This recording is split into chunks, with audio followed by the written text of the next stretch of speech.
Hey guys, this is Hokma Finance Canada. In this video, we will learn how to view transaction limits on Scotiabank. We will also include links for some of the banking products we recommend in the description below. To start, open the website scotiabank.com, then click on the Sign In button. Next, sign in with your username and password. Once you're signed in, you will see your bank accounts at the middle part of the screen. Click on the account you wish to view transaction limits from. Next, under the Account section, you will see an option that says Account Information. Click on Account Information.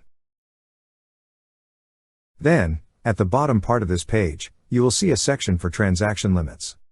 On its right side is a View button. Click on View. That's how you view your transaction limits on Scotiabank.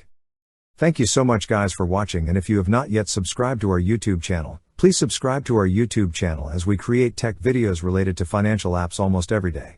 Also check out our recommended resources in the description below for various sign-up bonuses.